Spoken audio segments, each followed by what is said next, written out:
Community Council meeting. It's November 14th, and we're so thankful for you guys to be here tonight. We will call the meeting to order, and we will begin with the Pledge of Allegiance for those who are comfortable. To the flag of the United States of America, and to the republic for which it stands, one nation, under God, indivisible, with liberty and justice for all.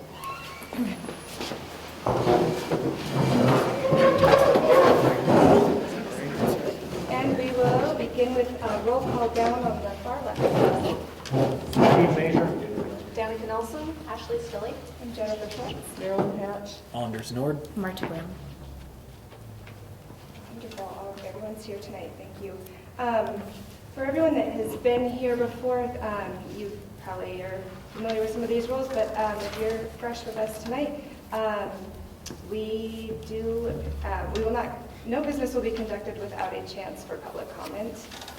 If you have public comment about something that is not on the agenda, we will love to hear it, and the appropriate time to do so would be at the end. And we can only take action on agenda items during the meeting, and for each item we'll introduce the topic, a motion and a second, and the council will first have discussion, and then we will ask for comment before we vote. So being respectful of everyone's time, I would ask that you limit your comments to 3 minutes, and we can go ahead and get started. So, first item for council, the minutes for October were sent to you guys. At this time, I would ask you to review those, and if there was I would entertain a motion to approve the minutes in October or adjust. Yeah, I need to know if the treasurer's report was adjusted, because that wasn't Yep. exactly how I Yeah. spelled it out. Okay, Yep. thank you. So I move to approve the minutes. Okay. Is there a second? No. Okay. Also, Question on what you're doing here, just need to know, it says reading and approval of minutes. We don't have a copy of them. We can't comment at all on whether they are or are not accurate based on what we said. Yeah, true. I mean, the thing is I think it comes down to the cost of printing those materials again. And so at this point, we're using a donation system. And so we have not historically provided minutes. They, I don't know, that's something we could discuss, but. Is there any way to get them online? I know that they're not officially, It would be a received. draft, yeah. But, yeah. Because we send it to the council members, I suppose. I Like, don't- could a council member send one think if they it knew? seems, especially if you just knew it was draft. Yeah, even if it's Yeah. a draft, that's great, because it's still a draft for you guys too, so Yeah. it's all good. Yeah, that would definitely work, and that'd be cost So, efficient.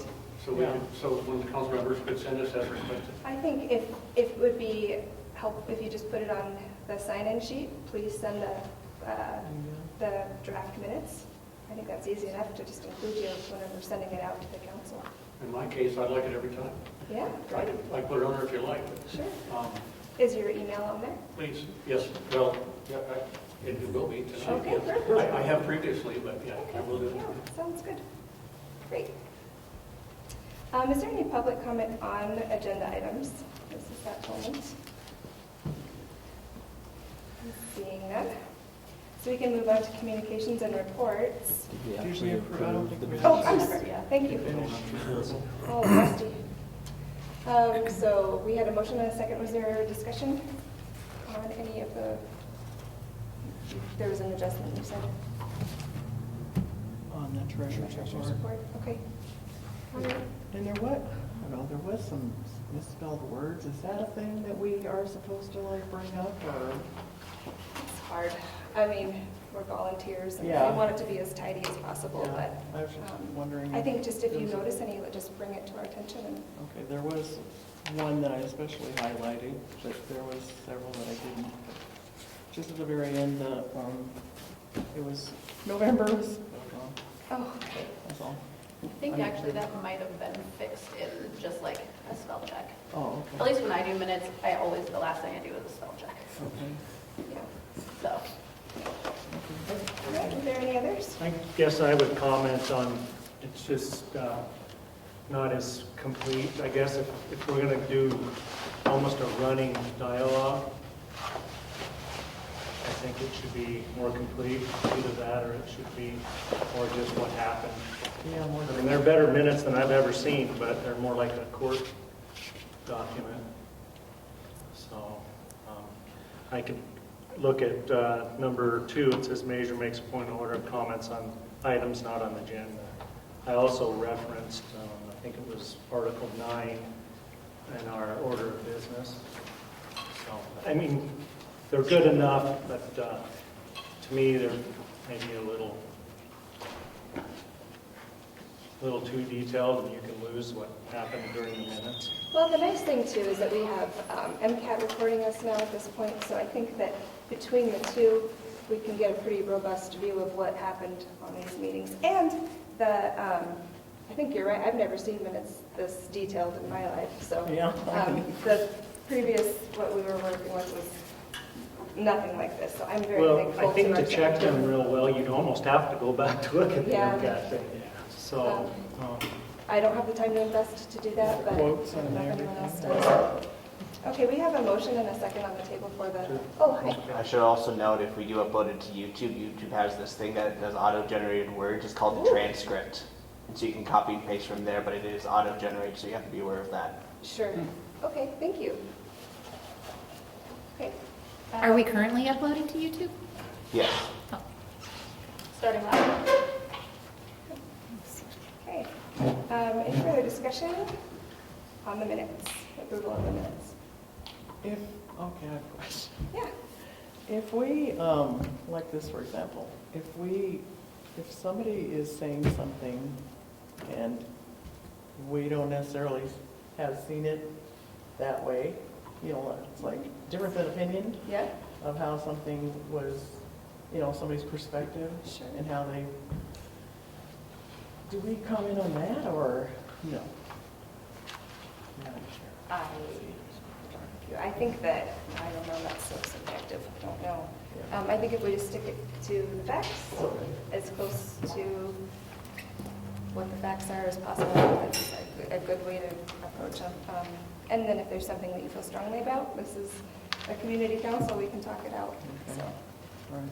okay? Okay, good. well, one last thing, an unfinished business, on part 7, at the very end, it says, Major moves to table motion until after presentation by Becca. Marilyn seconds. There was a vote taken too, and that isn't recorded. But the vote was taken, and we did table until after the lady talked. It was, So if we could add that the motion passed. the motion passed, okay? Great, okay, is there anything more? Okay, that's it. Okay. With those additions, are we ready to vote on this? Okay. So all in favor? Aye. Aye. And any opposed? Great. So the minutes are approved with those additions mentioned. Okay, now public comment on agenda items. Still none. Okay, great. Communications and reports. The Missoula County News was a little bit on the shorter end this month. There's a new Justice, Equity, Diversity, and Inclusion Advisory Board.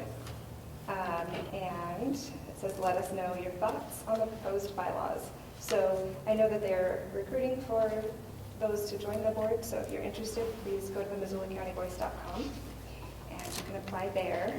And then, as always, you can catch your recent county news at missoula.county/news or register for their e-notifications weekly newsletter. I did receive a request for agency comment. The Western Materials gravel operation use variance for expansion. So what was sent to us was, and I sent it to the council, it was due tonight. So we're not going to take any action on it, but we wanted to just discuss it. So Western Materials LLC has requested a land use variance to expand the gravel operation south of Lolo. The existing gravel operation located west of Old Highway 93 South just south of McLean Creek Road, encompasses 80 acres.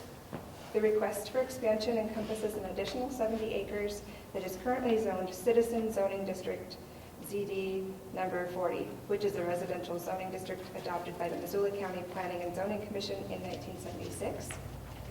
The existing gravel operation predates this zoning and is therefore permitted to continue as a legal non-conforming use. However, since the zoning does not authorize resource extraction, the applicant must request and be granted a use variance to expand beyond the existing 80 acres. The application cover letter describes in depth why the applicant believes the western 70 acres qualifies for a use variance. Supporting materials are found at the link that I listed here. Due to the short notice of the request, like I said, we will not be taking action, but we would welcome any public comment regarding this expansion. Yes. I think there's a meeting tomorrow night here Yes. on this, Thank you. which is why they wanted comments due today. And then the commissioners, or CAPS, I can't remember who, they're taking comment through December 8th. So there is time for you to get your viewpoint in. It's just, the meeting is actually tomorrow. Yeah. Is there anyone in the audience that would have anything that you'd want us to include on our minutes as far as comment on this?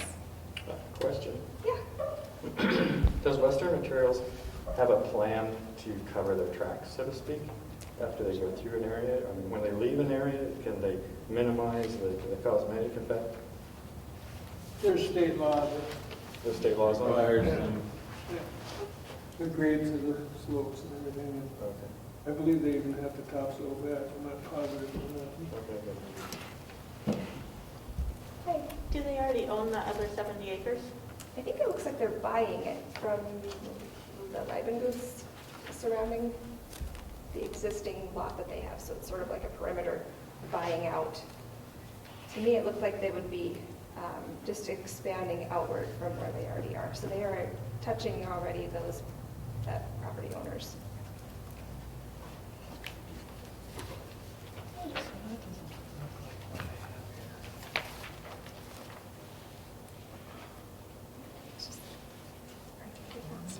Just read. Let's see what you just read online.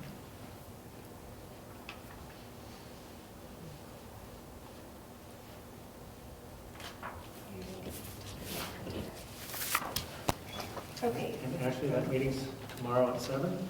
I don't know what time it is, but But it it is tomorrow is night. here? Yep. It is here. Okay, so we can move on if there's no more discussion on that piece of information. There's another notice of public hearings that was sent to the council, amendments to the Missoula County floodplain regulations. And that was by Matt Heimel. And so he sent a memo regarding upcoming public hearings for amendments to the Missoula County floodplain regulations. The meetings were scheduled for November 9th and December 14th, but they've been rescheduled for a later date.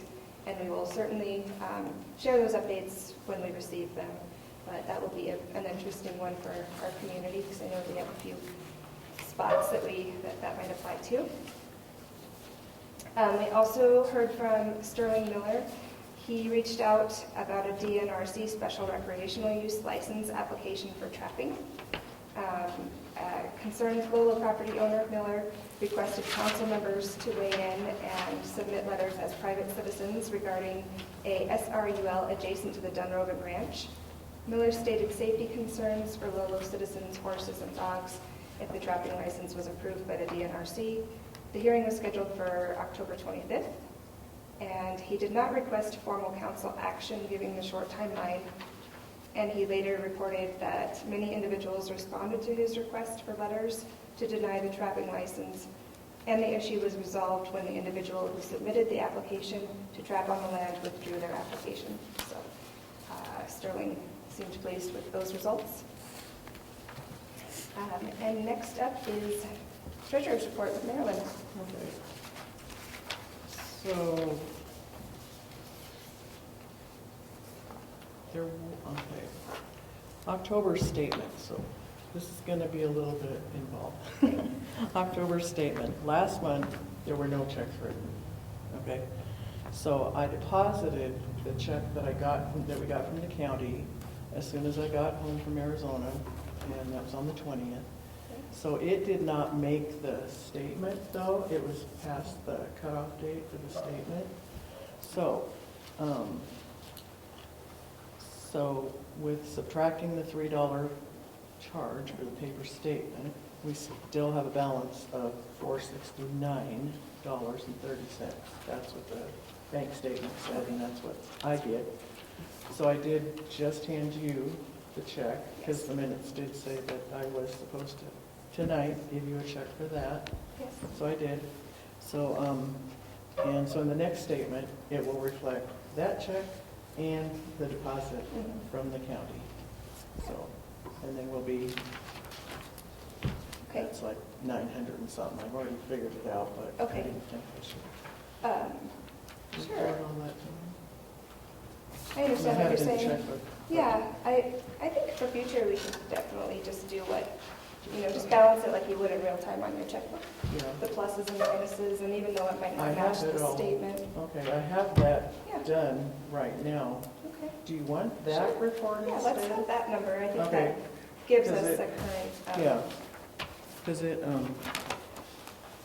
that was a little confusing to do that. I know, I thought But that I one too. wasn't sure if I needed to just report as according to what the bank statement says. Sure. On balance with that. Okay. All right, so after having deposited that check from the county. Okay. and For how much, reviewed the Marilyn? Check for $98.99. The balance is $815.31. 815.31. Yeah. She said the deposit is 1,000. No, it No. was a deposit of Oh, $445. 445. Okay, to get us to. Well, they didn't get us to 1,000 Oh, though. they were short of us? Yes, they did short us. Oh, no. Yeah, as high as it got was 917.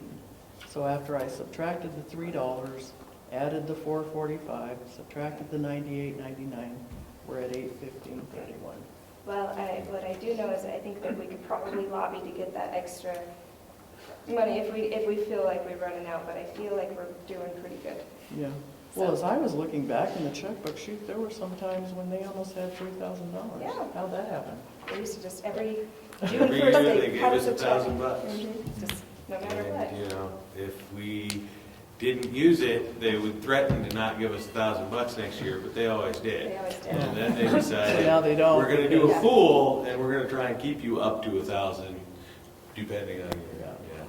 Well, And if I may, in the bylaws, we can lobby them for more money if we had a reason. Yeah. And in looking at some of the other councils, I noticed Sealy Lake has close to $20,000. So They've Whoa. filed for some grants and gotten some grant money too, so. if there's reasons for stuff, we can ask for money. Yeah. well, we don't need to try to spend the taxpayers' money necessarily. I mean, You're on a low just rate. because. Huh? You low rate check. For the minutes too, just to reflect that I did give Ashley the receipt for the $98.99 Survey Monkey. So that will be uploaded to the county too. So, okay, and mail? Yes, so the council members, all except for Danica and our dear chairwoman here, got one of these from Bear Creek Highway 93 Road Project. And this was from last month, a newsletter that I didn't get to bring because I wasn't here. And then a lovely wreath that. Order your Christmas wreaths now. Made in the Bitterroot. These look beautiful. So these are here to look at if you'd like. Thank you, Marilyn. Right, we can move on to committee and special reports. Lolo School Superintendent Dale Olinger, he was coming from Helena. He was still in Helena at like 4:30. So he sent me a text and said, can I just send a report? And Marta has been kind enough to read that report for us. From Dale Ollinger. Thanks to the council for the opportunity to provide a written report since I'm traveling for work today. We have a long-standing history of partnering with parents for their child's education. Some parents are heavily involved, some less so. We hosted fall parent-teacher conferences last week, which is one of 2 intentional opportunities to connect with parents, share successes, and collaboratively plan for their child's future. Boys basketball is in full swing. We have 2 7th grade teams and 1 8th grade team. Games continue until near winter break. Winter break is December 22nd through January 1st. Accreditation. This is the process by which we earn the stamp of approval from the Office of Public Instruction and the Board of Public Education to operate as a public school. The process has changed significantly this year. Starting early in 2024, we expect a series of committee/public meetings that will help us develop several new artifacts that are required for accreditation. This includes development of an integrated strategic action plan and a learner profile. We'll do this in part based on the results of a comprehensive needs assessment, where we will try to capture perceptions of the school from parents, teachers, students, and the community. This is our first year using the new process, and we're excited to learn from and plan with our stakeholders. Close Up. You'll recall that Close Up is a voluntary civics-based education field trip for 8th graders to Washington, D.C. and Philadelphia. This year we have 28 students who have paid the initial deposit.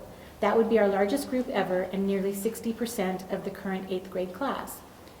Our new facility is awesome, and thank you again for supporting it. We're still working out the kinks, but it's a huge improvement. From safety and security to collaboration and efficiency, we're finding new and better ways to do things every day.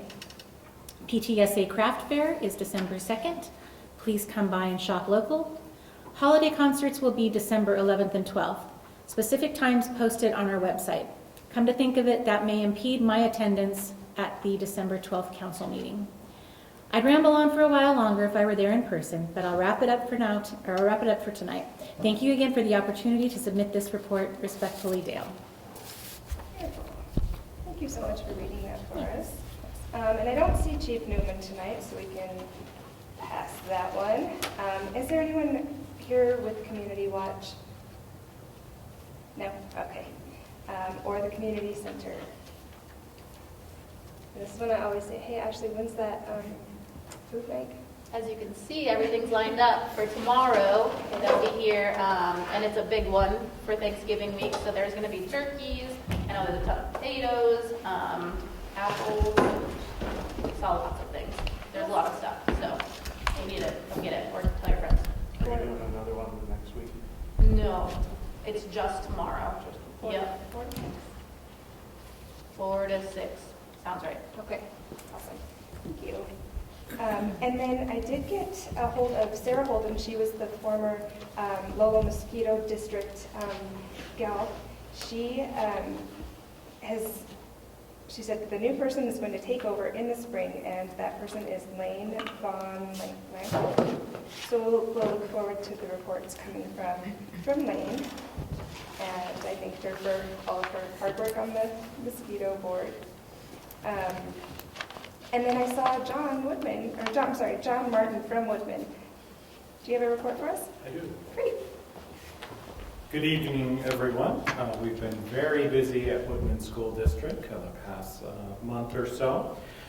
We just finished a month worth of swimming lessons, so all the students were taking lessons at Currents in Missoula, so we're going in about weekly for that. On October 2nd, we partnered with Bikers Against Bullies and had an assembly, as well as they installed a new buddy bench on the playground. So that was fantastic. On October 31st, our PTO sponsored a trick or trunk event and a school-wide luncheon. It was very successful and well attended. On November 9th, we had a Veterans Day program in concert at the school. We had around 15 veterans that attended, as well as many family and community members, and the students sung a lot of wonderful songs, as well as a lot of the students did writings about Veterans Day. and presented that, so that was wonderful. Just like Lolo School District, last week we had parent-teacher conferences and enjoyed having the parents come in and be able to share with the teachers about what the students have been working on. We've taken several field trips over the past month. We did a wonderful trip to the Natural History Museum in Missoula where kids were able to learn about our environment and the animals. We went to the Missoula Children's Theater and were able to go on a backstage tour of their performances there, and they got to see all the thousands of costumes and all the different things there. And we also took kids to the Missoula Carousel, and we got to do several rides on the carousel. We have a grant from Humanities Montana to bring out a dance instructor to teach historical dances, and that's coming up at the end of this week. So the gentleman teaches like square dancing and like 1920s swing dancing, things like that. And then we have been busy on a project that became a much bigger project, and that's to repair our flagpole. So the flagpole pulley system, as well as the cap at the top, was broken, and we weren't able to raise our flags daily. But we partnered with the American Legion to get that repaired, and the Daughters of the American Revolution to buy new flags. And then we partnered with Missoula Rural Fire, and they actually brought up a couple times their large ladder truck from Missoula to be able to reach from the parking lot our flagpole and get that repaired. So that became a much bigger project than we anticipated. The fantastic thing is we were able to partner with so many great community organizations to get that done. And now daily the kids also took lessons from members of the American Legion on the proper way to fold the flag. And they are raising and lowering the flag each day. And we do the Pledge of Allegiance together as a school. So that's just a few highlights from all the things that we're doing, but things are going wonderfully at Woodman School. Any questions for me? Did you say PTO? Was that parent-teacher organization? Yes. Oh, okay. Thank you, everyone. Thank you. All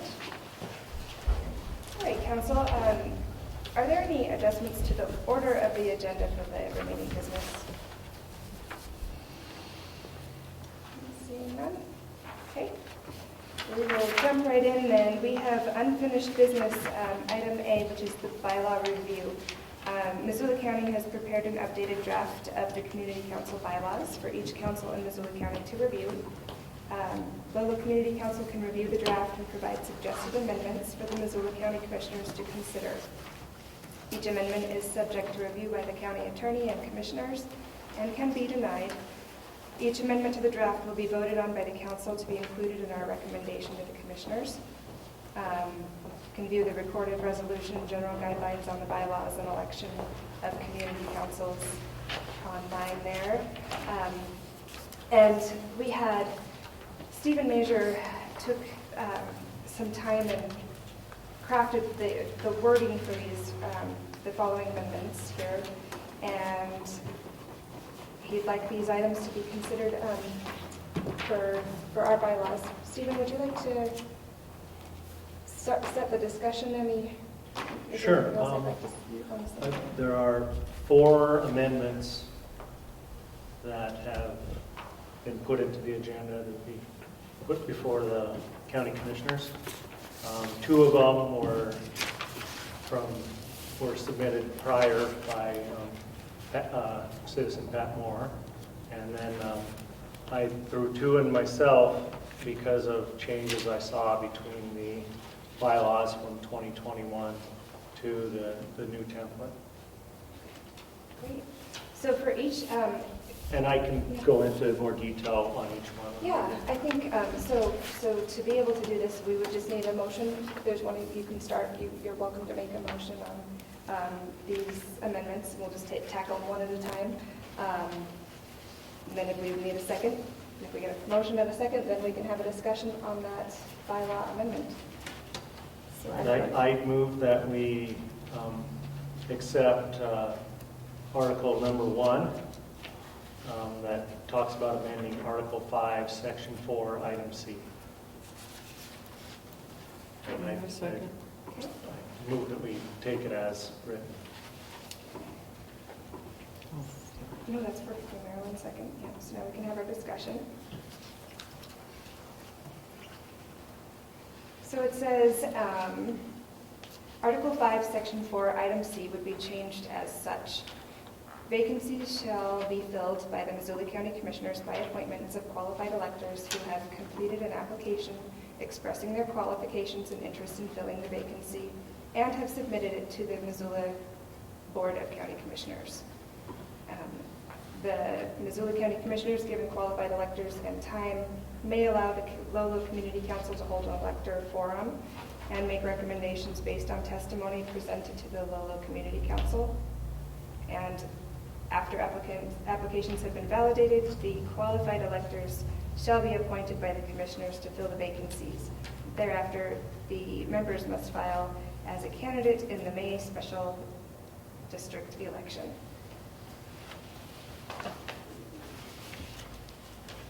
So, council, let me discuss these.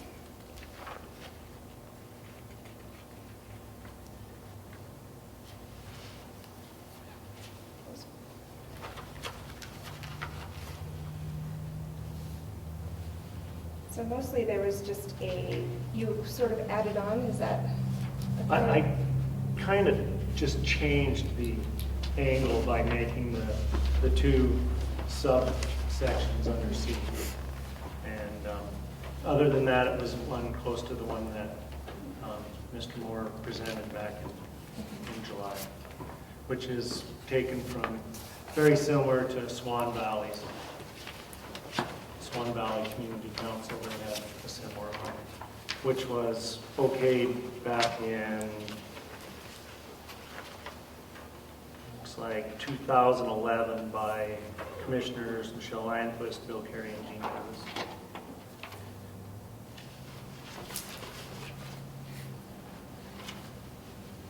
I have just a question on item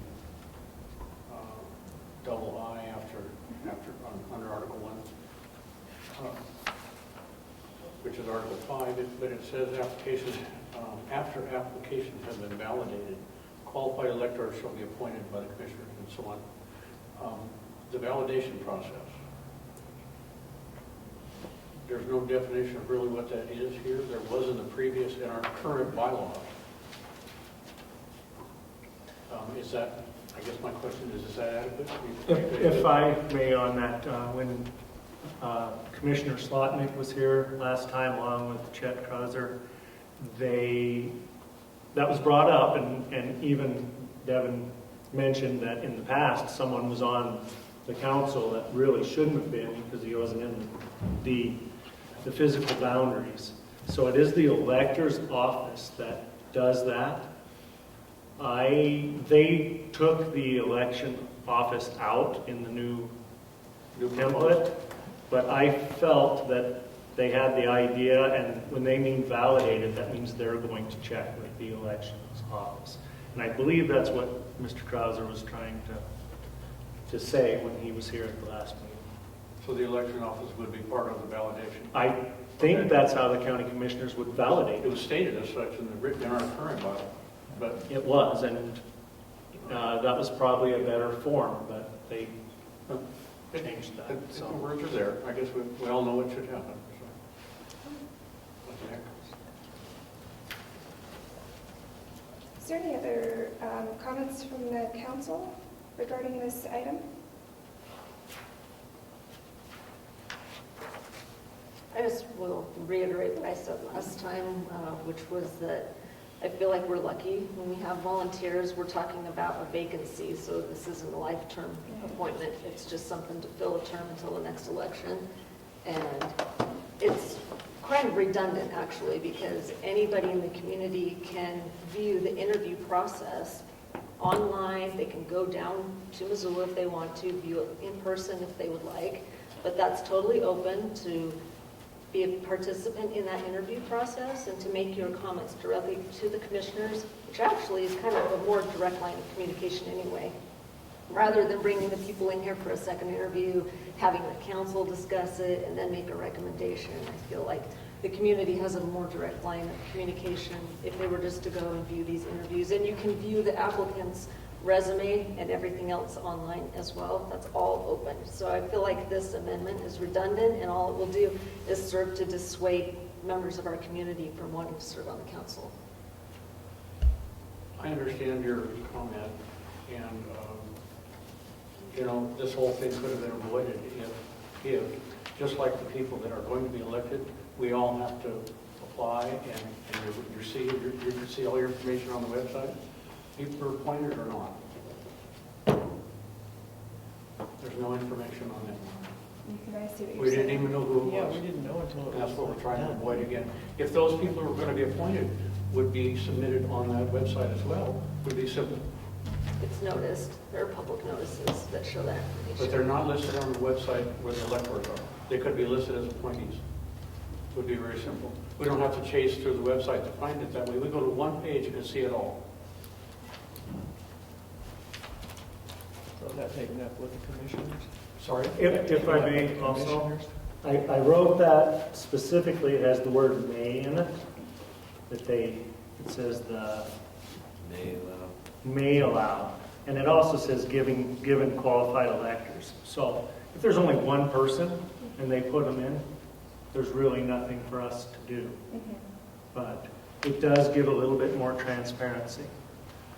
And on occasion, I mean, Danica did some research last time and showed how many times there really was an election in the years that the Lolo Community Council has been around, and it hasn't been often. But given qualified electors and the time, it would be good for those people to come and say, hey, here's who I am, I'd like to represent you, and the community and the council could know that ahead of time. So it is redundant, yes. Which is fine. I think government can be redundant if it helps people understand what's going on. I think the trick too is just to get these seats filled, which I do appreciate. I think that's why they have that policy and that's why they do it that way. But yeah. You know, my whole thing, it wasn't to make things more complicated or anything else. My whole thing was, we're a community. We have representatives. It was nice to know who they are, who they're going to be. That was the only point that mattered. You know, just let us know who you're going to appoint. Let us meet them even, if that's possible. Or at least let us know a little bit about them, you know, because we're the ones they represent.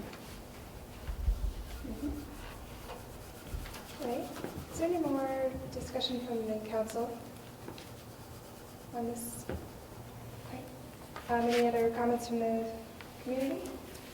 I think we've had more than one occasion now where the commissioners have taken action and the community is, either with Gary's situation, they appointed somebody that wasn't qualified, or in this situation, they didn't file with the elector's office, and so we didn't know what was happening. And so having these things to hold the commissioners to account isn't going to hurt. I don't know how much it's going to actually change their actions. We're going to have to keep yelling at caps to make the commissioners do the right things. But I don't think anything in the bylaws is really going to stop anybody from applying either. I didn't read the bylaws before. I don't think anybody did. So, I think, this is good to have, and anything that you can hold the commissioners accountable for is probably good. So, and they still have to vote to approve it. So. Right. Yeah. Is there any other public comment on this? Seeing none. All right. If there's no further discussion, then let's go ahead and take a vote on the addition of the first amendment here, Article 5, Section 4, Item C. All in favor? Aye. Aye. All opposed? Nay. Okay. One nay. The motion passes. We will submit it to the commissioners and see what they say. Okay. All right. The next amendment that Stephen put together for us, it says in Article 5, Section 4, Item A, add the following after the first sentence. The council chair shall promptly inform the rest of the council of the resignation. Then continue with the last sentence in the item.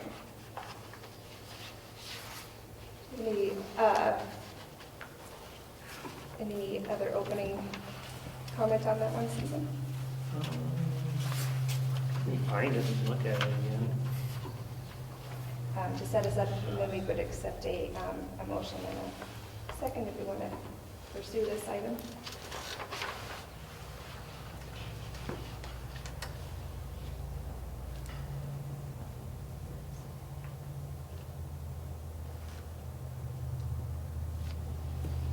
You'll have to excuse me a second while I actually find that. Article 5. Oh, it's right here.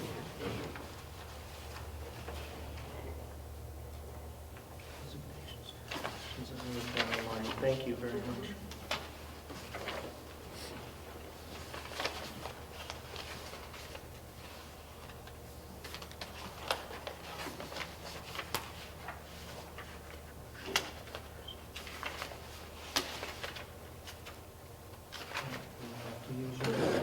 Thank you.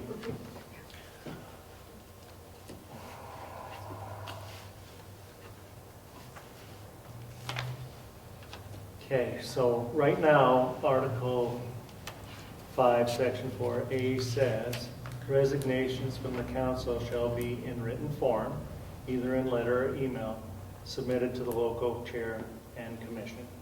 I think that means the commissioners, but the commission. After that sentence, what would be put in is, the council chair shall promptly inform the rest of the council of the resignation. And then we would follow up with, the effective date of resignation must be stated. Okay, thank you for... And I believe the reason I did that is because there were people who didn't resign properly. They just, in the parlay of the new thing of the modern times, they just kind of ghosted the council and just didn't show up. And so they didn't know if they were still on the council or not.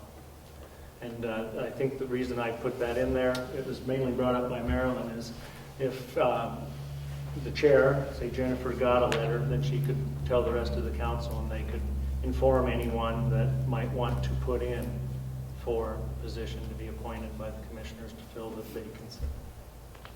Okay. Do we have a motion to open this one up? A motion and a second? I move that we accept as written amendment number 2 on Article 5. Marilyn, was that a second? Okay, I'll second. Okay, awesome. Thank you for helping me follow the rules. All righty. I totally understand that. It is awkward, right? Because I couldn't take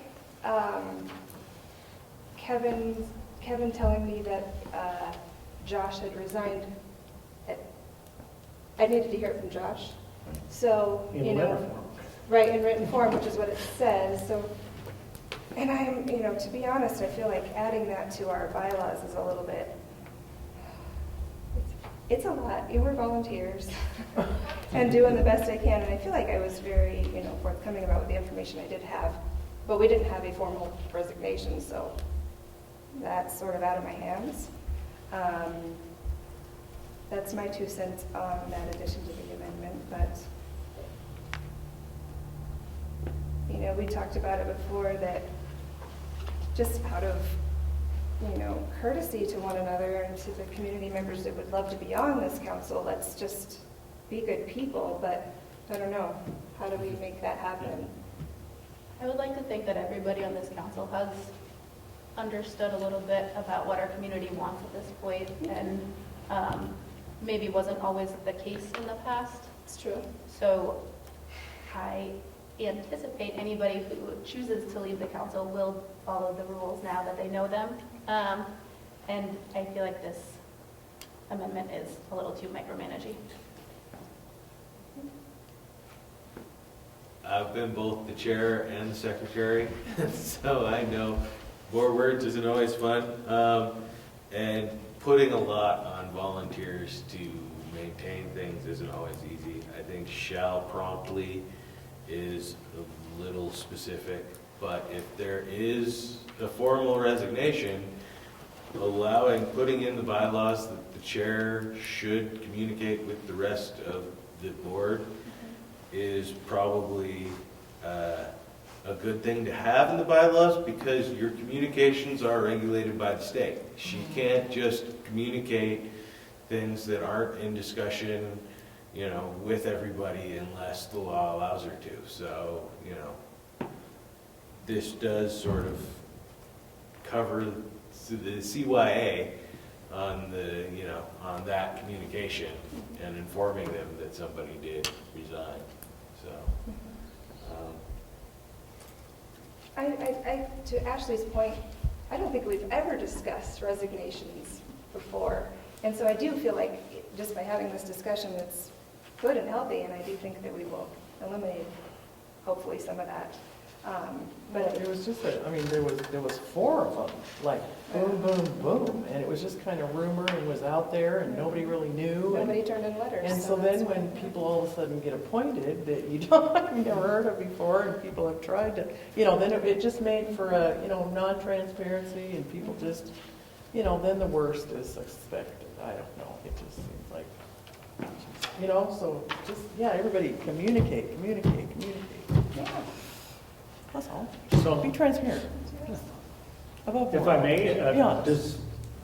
does that mean you would be voting against this? I just want to know if I want to try, you, Jennifer, I want to know if I want to try to convince you. Oh, yeah, no, I'm... So my reason for it really ties in with the next one, so you might want to read that one too. It's trying to put it in the bylaws so everybody knows what it is. I know makes work harder, but it really just kind of clarifies things in my mind. But the next one talks about it. It also deals with that non-communication where people don't put in a letter or something like that, where they just ghost, and it has to do with attending meetings. And of course, I drew this next one. I'm only bringing that in to be put in with what we're talking about on the Second Amendment. But the next one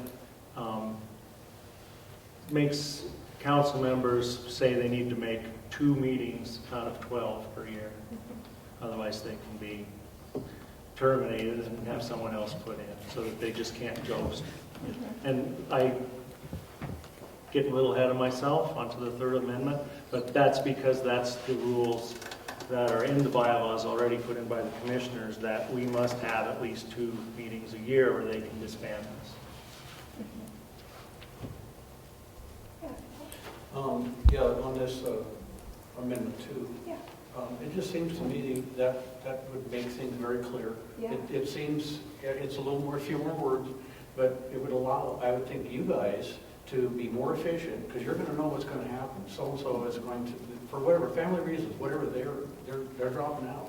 So now you guys know that, and you can act accordingly. It gives you more information, more tools to work with. I think it's a good thing for that. Okay.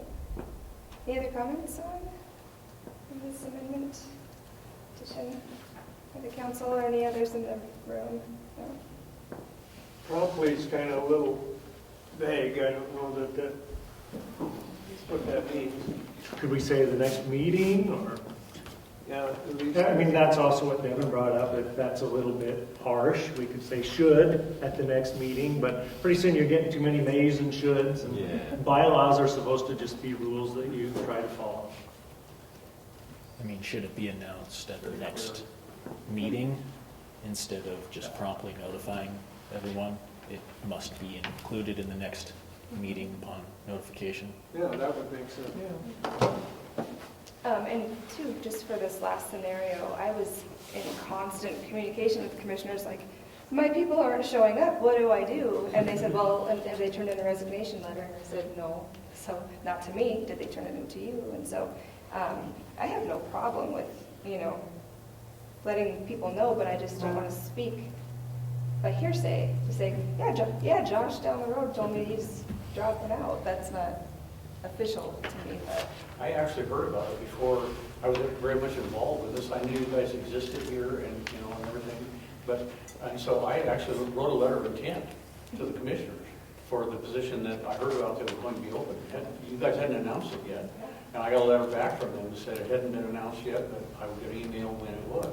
And then that we could, so that's how I pursued an opening that I saw was going to happen. Well, there was one guy. And I wasn't even in a meeting to hear it. Nate did announce publicly. I mean, one night at the meeting, he said, okay, this is it, I'm done, this is my last. Carrie gave us a letter. Carrie, yeah. So there were two that were, you know, that was public, and yet the other two, not Yeah. so much.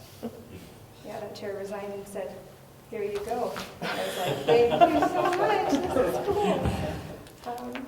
You unvolunteer, right? Yeah, Jason, what do you have? So, I don't know what the wording around this amendment says, but just based on this, they could have had a vote to remove you tonight, because you weren't at the last meeting. Oh, that's the next one. That's the next one. That's the next one. Okay.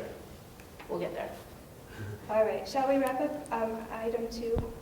Is there any more comment? Yes. Okay. I move to amend the motion to state upon written let's see, I gotta phrase this in my head properly. I vote to amend it to say upon receipt of written resignation, the council chair will inform the rest of the council of the resignation at the next meeting. Is there a second for that? I second that. Marta second that? Can you repeat it? Sorry. No, wait, did you tell? Not fast enough. Okay, I'll try to do it slower. Take that one phrase, put it in I the heard resignation. Okay, so upon receipt, upon receipt by the council chair of a written resignation, did you get that one? I had it opposite, but Oh, yeah, that's fine, it's opposite, okay. The council chair will inform the rest of the council of the resignation at the next meeting. Any further discussion on that amended motion? Out here? No? All right. I think we can vote on it now, eh? Okay. All in favor of the amended motion that Danica said? Aye. Aye. Okay. All opposed? Great. That passes. You get to table the original motion now. Oh, that's right. Because it's been surpassed by the amended motion.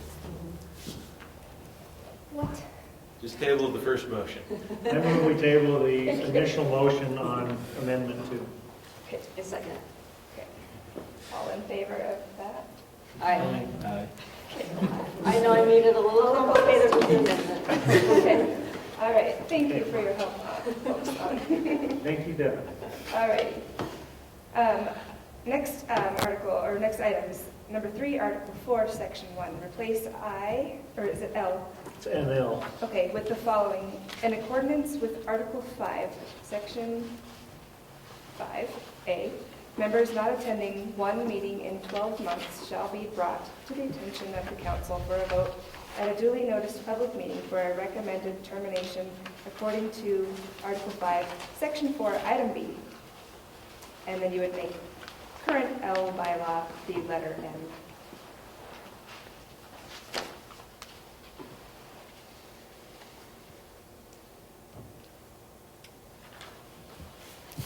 Entertain a motion to, I move that we accept the third amendment as written. is there a second?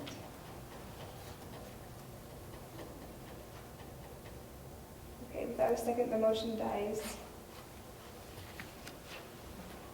Okay, well, I'll second it so we can talk about it, Okay. right? All right. I guess I don't understand it. So Stephen, are you saying that if it's like a no-call, no-show, so you didn't give notice that you wouldn't be? Well, as I was kind of saying on the last one, it seemed like people were dropping out without notice. And so this is a way where if they've dropped out without notice and they haven't shown up for 6 months, that you could have that, I suppose we could just keep contacting them and say, you need to get us a written letter, you need to get us a written letter. But it really is to be able to say, hey, this person hasn't fulfilled their duties, let's appoint someone new. But you didn't say 6 months, you said 12 months. Members not attending one meeting Well, in 12 months. in discussion, I was hoping we could go through that and either do it 1 and 6 or 2 and 12, or you might even say that's way too small of a bar that they only need to come to 2 meetings in 12. Yeah. We can change that. I think you could.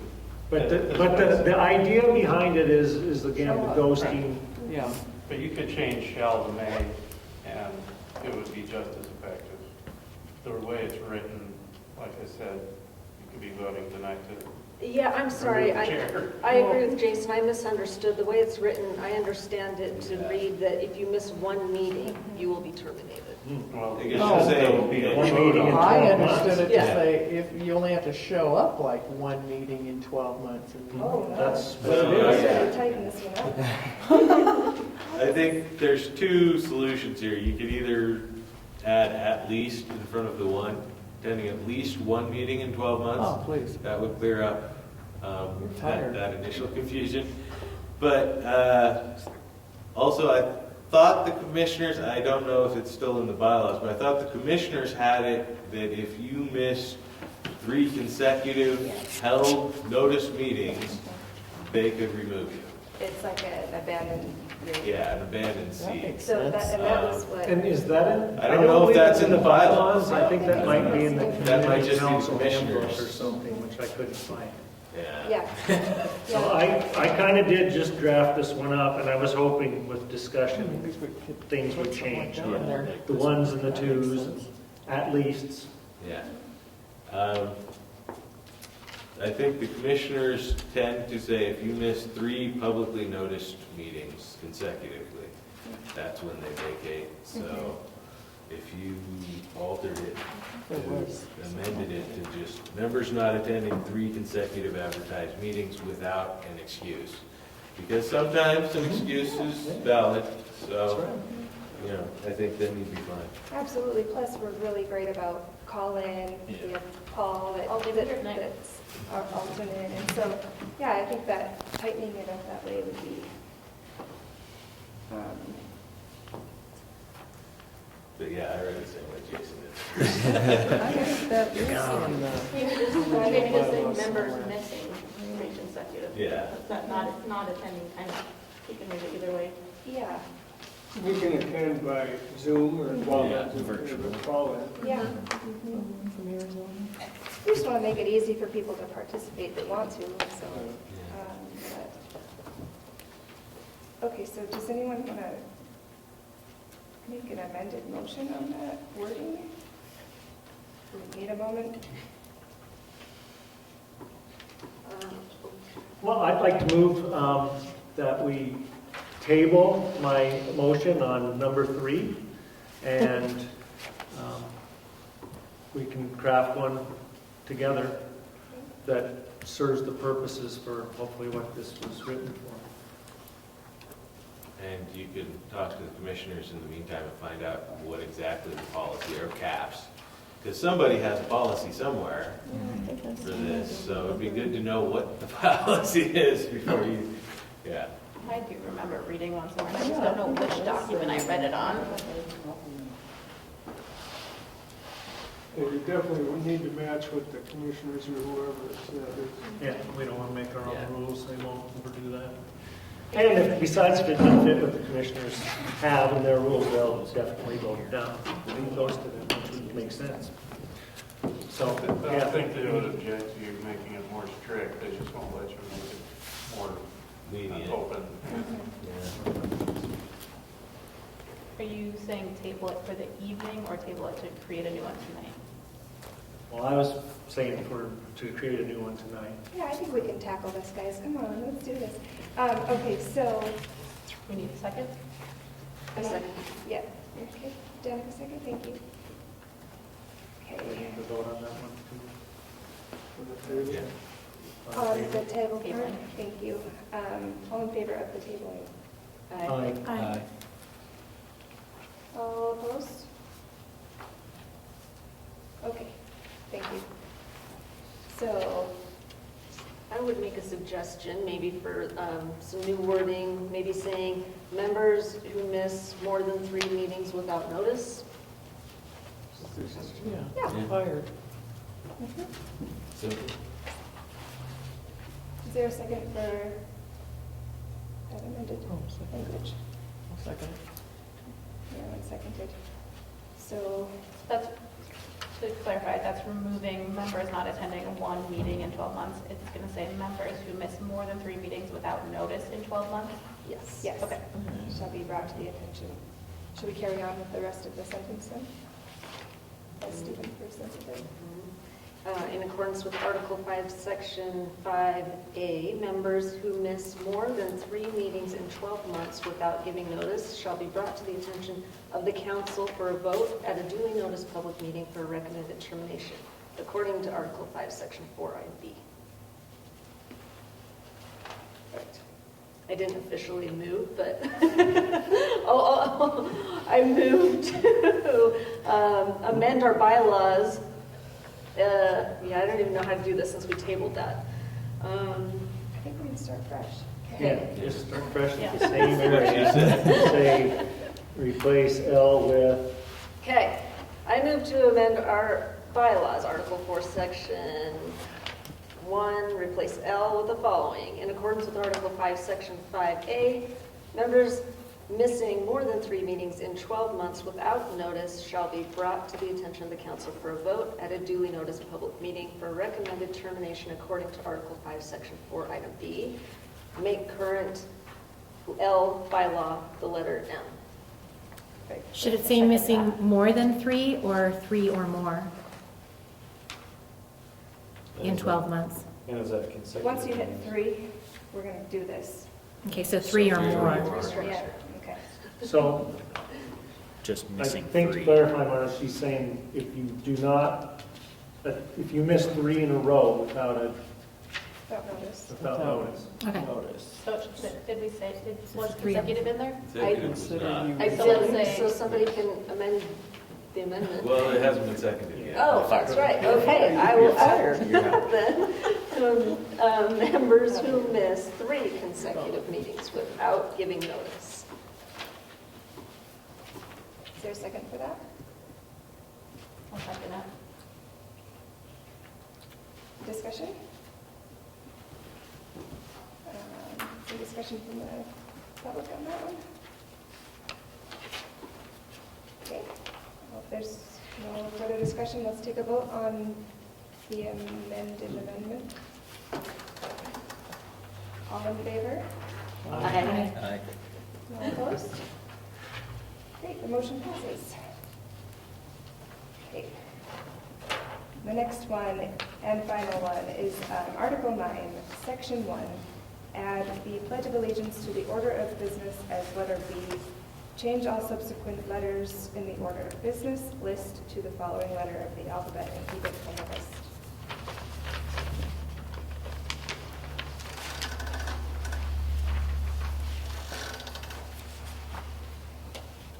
So, to give a little background on how I did create the order of business in our agenda, was I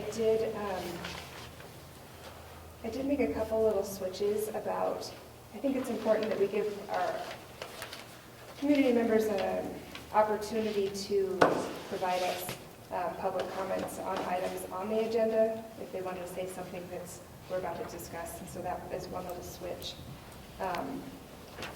And the agenda has the Pledge of Allegiance on it, so I think that the issue was, that was brought up by Mr. Moore, was he was hoping to make it a more permanent item on the order of business. Is that, Yeah, because it's does not that on. capture Yeah, it? it was more to make it part of the bylaws, so it's part of the official, Okay. activity, because the agenda could be changed. It could be Or by the the next bylaw chair. is a fixed template for us, set of rules, so to speak.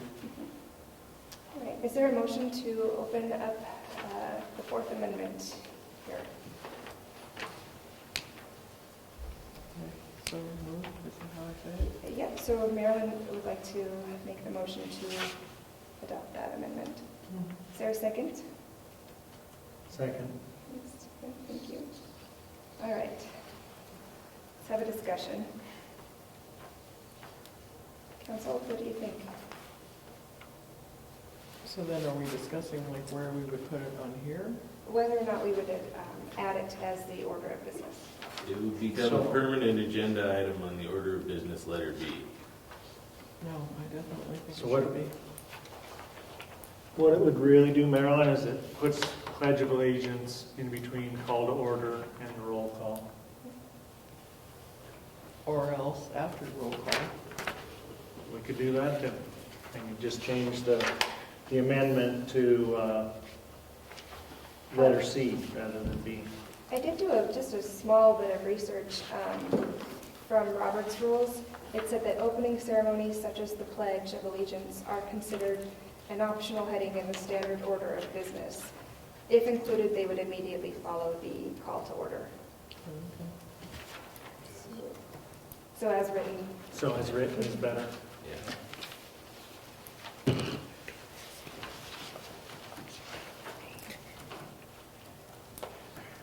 And I guess to throw in, this was one that Mr. Moore brought up, and it also is, he has the Swan Valley one as a reference, but that's how they have it in their order of business. So, Okay. We have a motion and a second.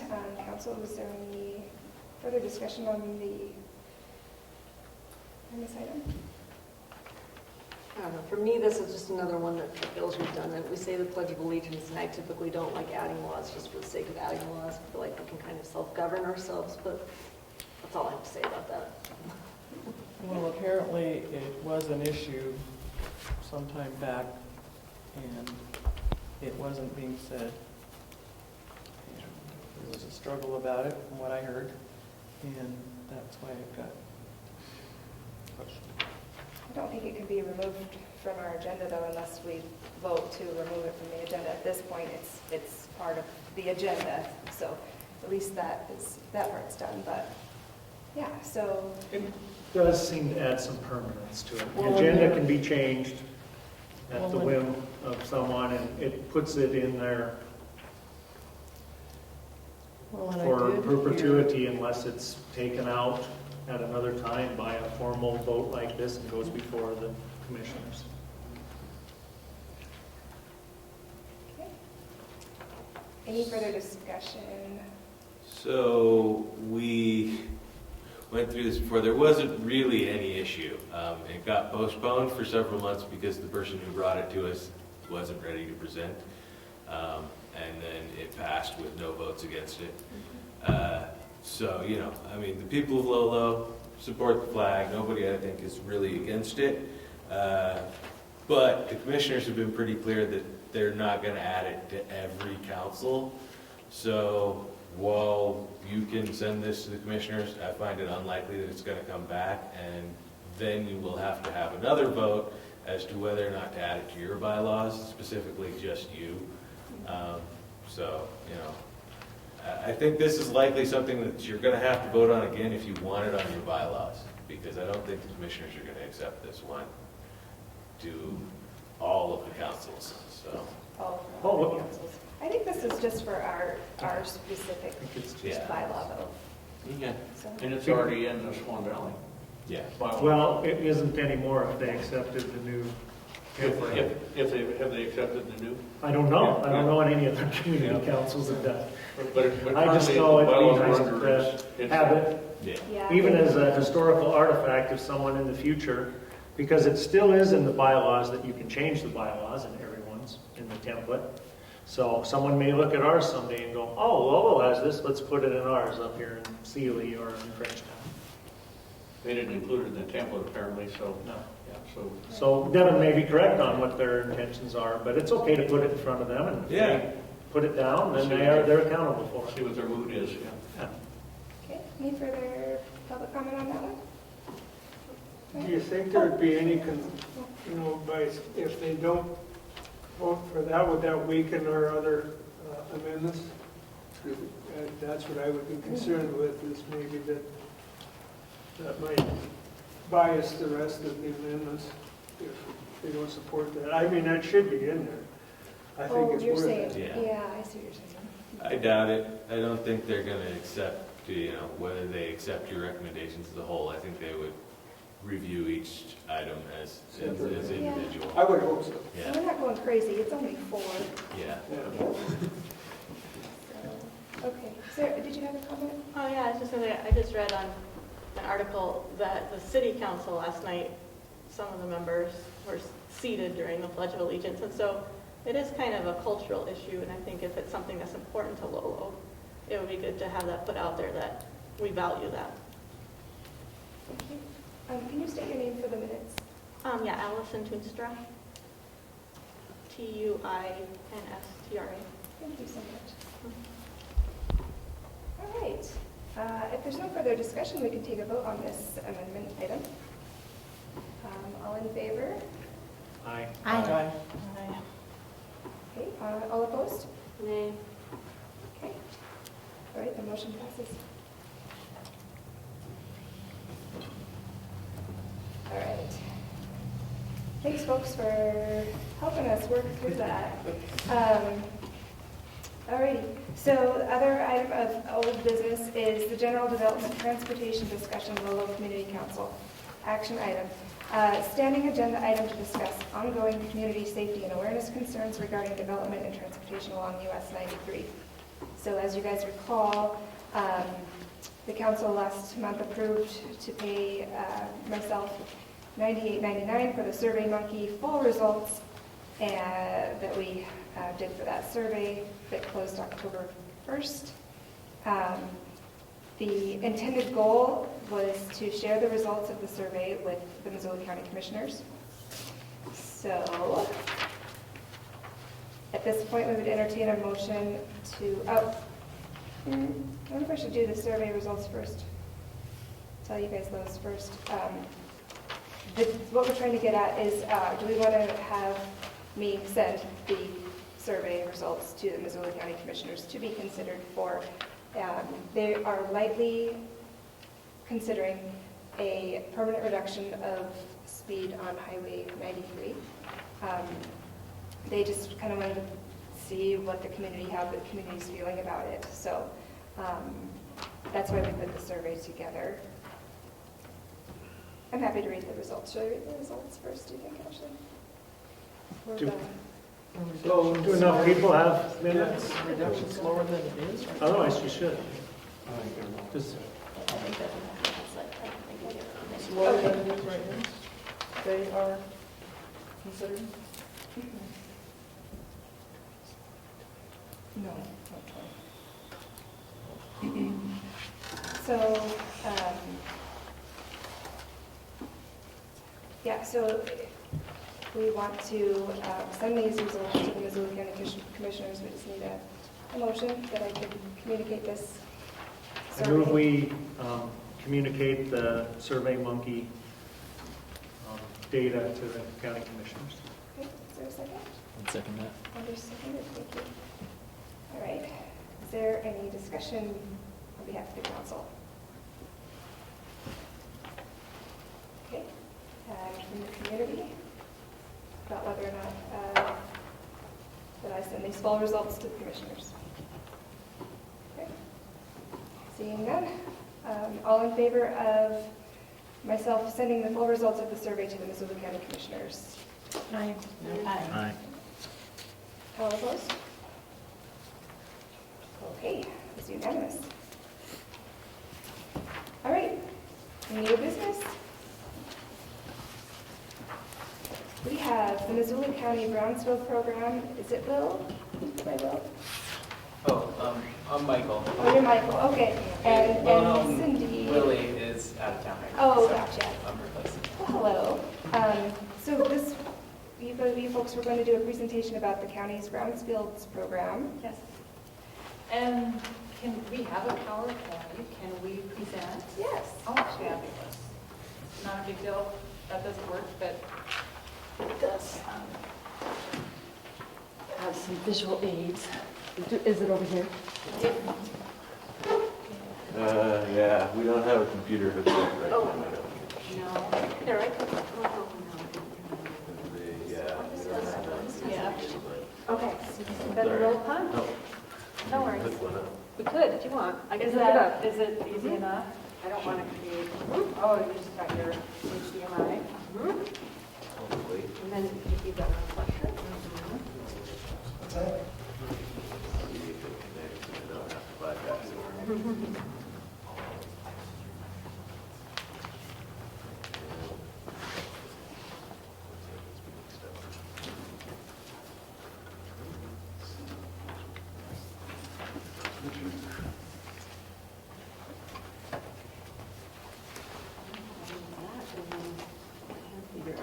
See, I'll try and get you up here in a second.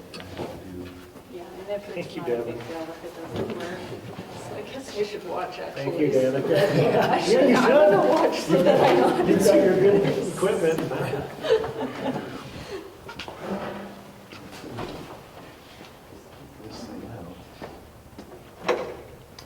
Oh, just reconnect things, okay.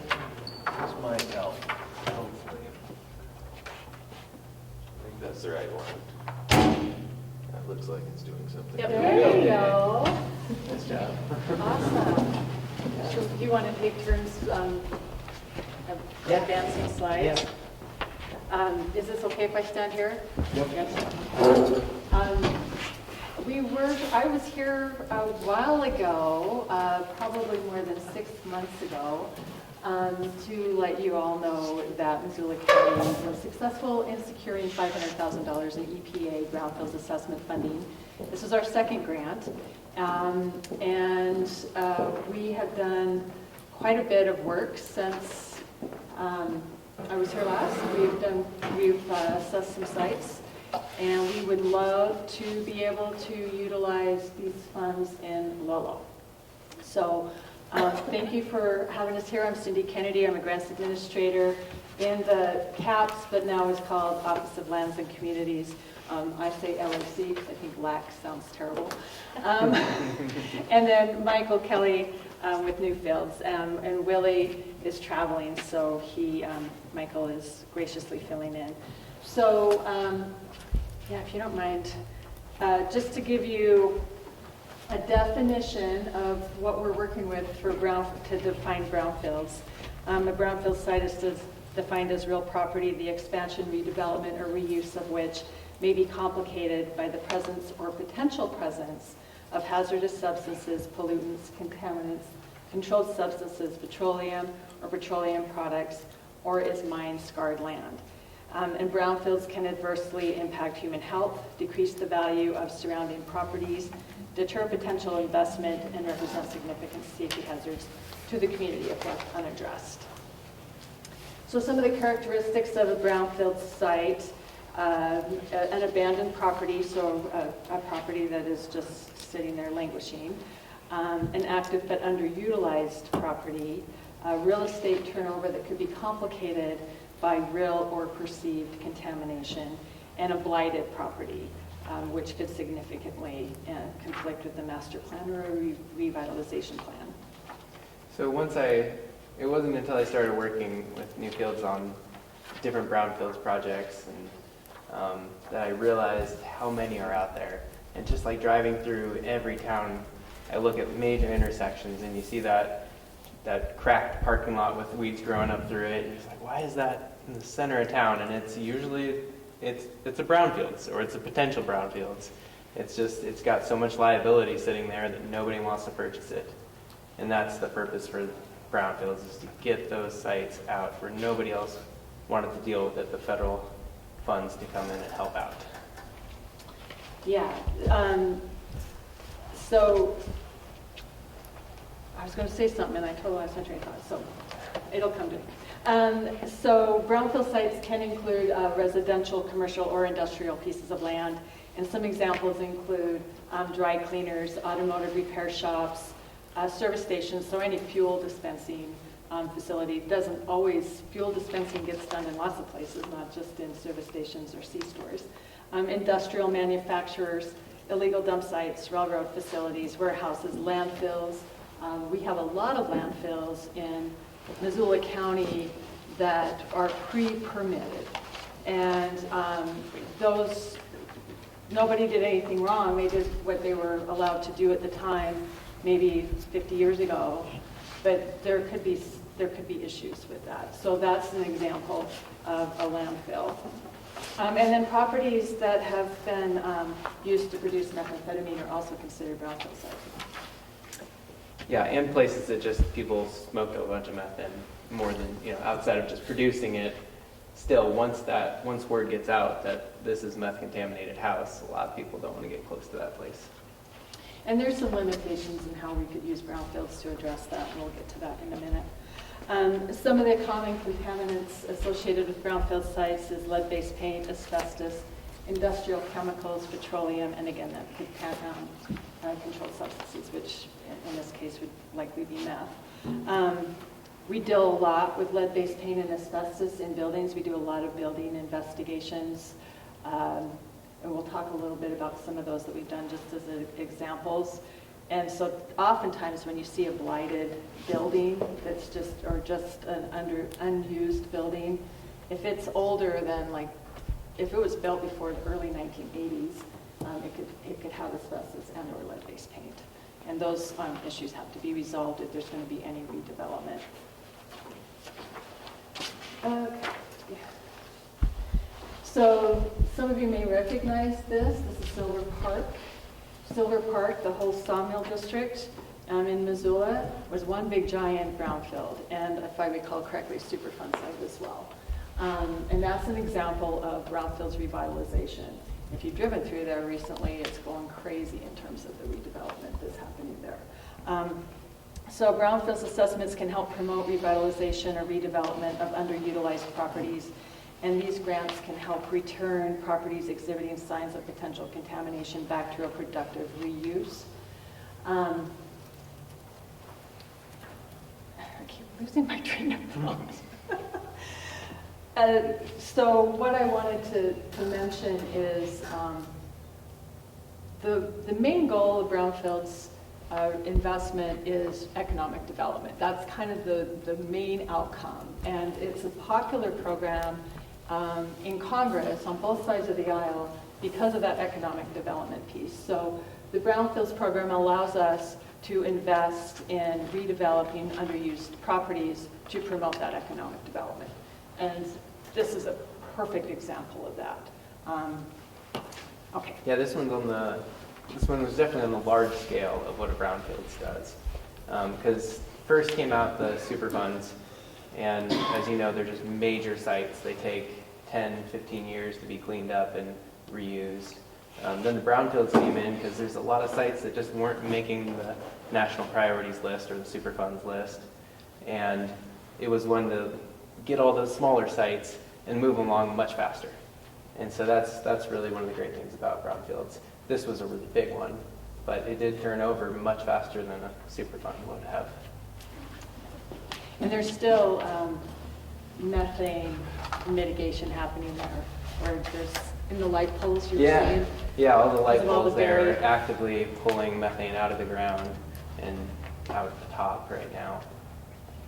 And that's from all of the buried wood. Yeah, all the wood decomposing underground. That really old landfill. So some of the benefits of brownfields redevelopment, as we've kind of already talked about, the economic development piece is job growth, a reduced development pressure on agricultural land, protection of human health and the environment, stimulating additional redevelopment activities. Oftentimes, if one site is redeveloped, it spurs redevelopment throughout the area. And again, Silver Park's a really good example of that.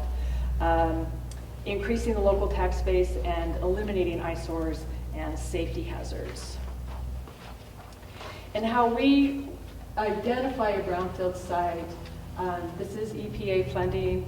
If somebody contacts me and says, I think I have a brownfield site, are we eligible for brownfields assistance? I go through a process, I fill out a form that I send to the EPA, and the EPA reviews it and makes that determination. And these are some of the things that they're looking for. Is it real property? Is it abandoned or underutilized? Is there a potential for contamination? Is there a potential reuse or redevelopment?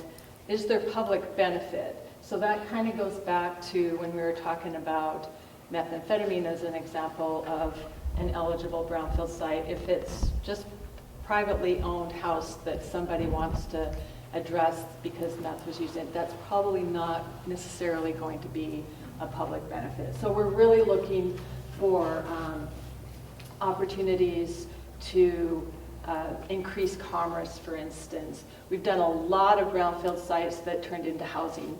A really good example is Homeward's project over on Mullen, and the area that was owned by the Missoula County donated that land that was adjacent to the detention center. That was a brownfield site.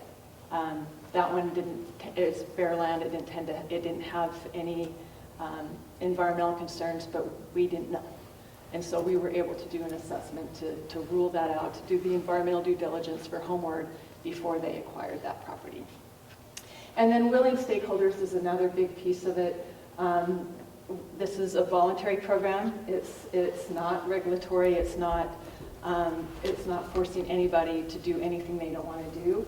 And so we're not forcing anyone to take advantage of this program. It's a really awesome opportunity to address any costs associated with environmental due diligence. But if you're not interested, that's fine. We're not gonna push it. Yeah, and if we find contamination on a property, there's no enforcement coming to do anything. You can read the report, like, let's close that book, and that's where it ends. And we've had some people do that. We found some minor issues and offered to do additional studies. And they're like, no, I can live with this. I'm fine with this.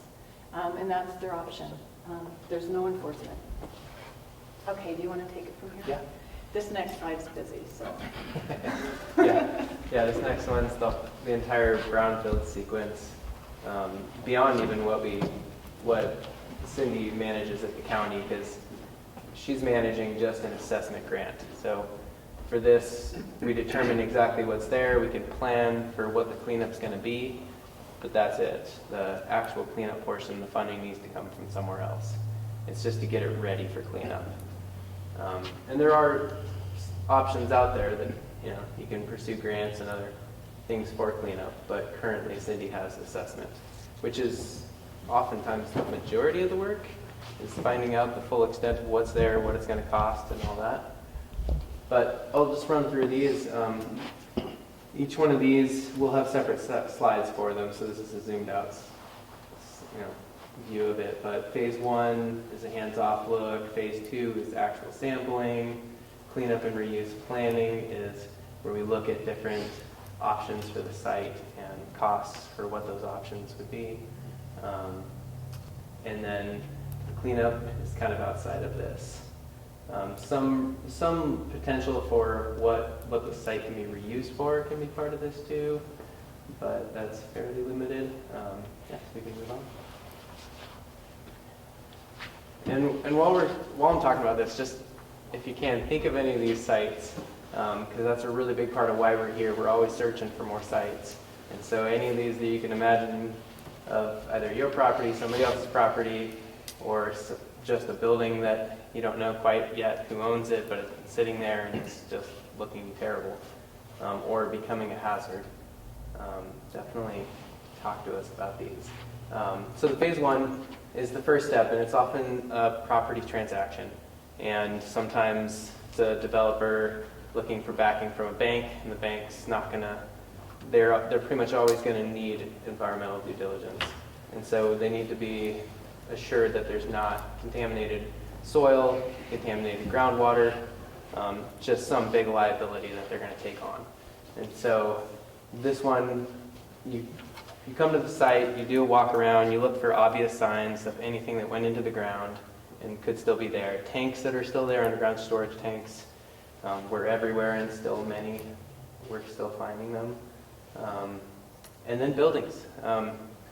But for this particular one, database searches, everything's hands-off. It's just finding all the information that's out there, talking to the owner or person who knows the site the best if we don't really have an owner that we can talk to.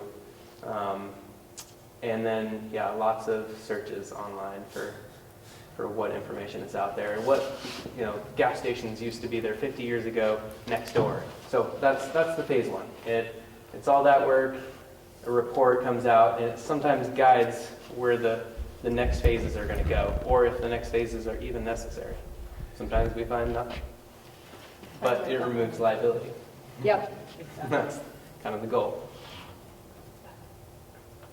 So phase two, at that point, we've deemed the site is eligible, and we come up with a plan for how we're going to determine exact extent of what is contaminated, or the building, what hazards are there, because asbestos is still in most buildings that are still up right today, and most buildings that are in the situation that they're a hazard, almost all of them have asbestos.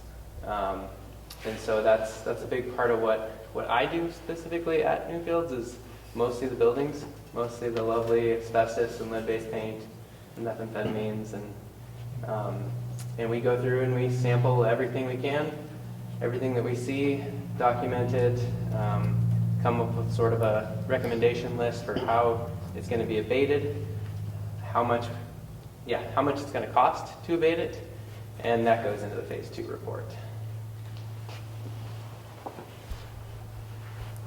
And then so if there's especially when there's reuse plans for this site, good plans like this one in particular,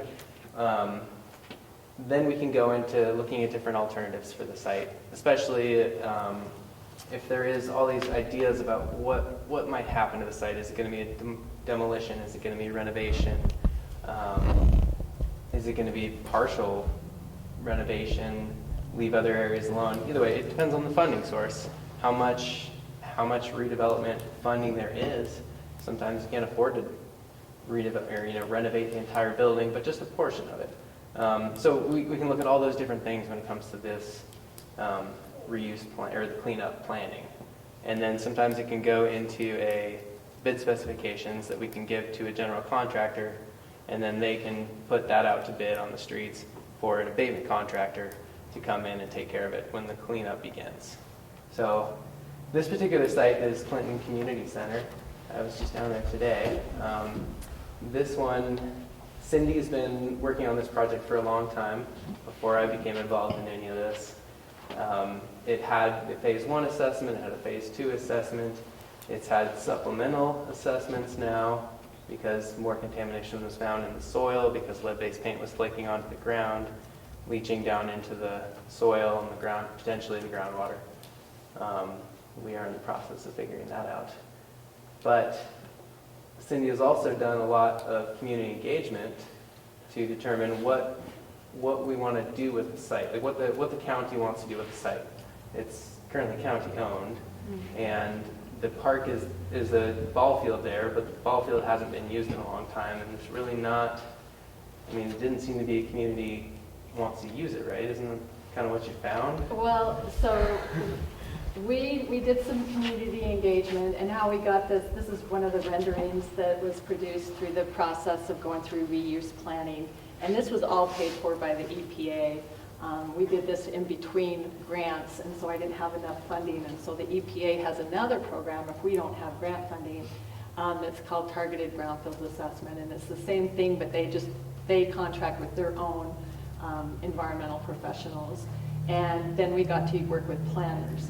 And so we did some charrettes with the community members, but my favorite part was going to Clinton School and meeting with 8th graders and getting their ideas of what they wanted. And none of the kids want baseball. Baseball's dead, I'm afraid to say.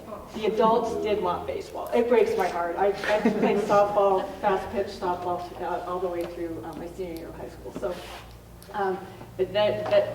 so the baseball diamond will probably go away. But there is just recently, within the last week or two, there was a ribbon cutting for a skate park. And so there is a new, kind of up on the top left is where they put in a skate park. So that's the first thing that's happened at this site. There's lots of other things that are planned.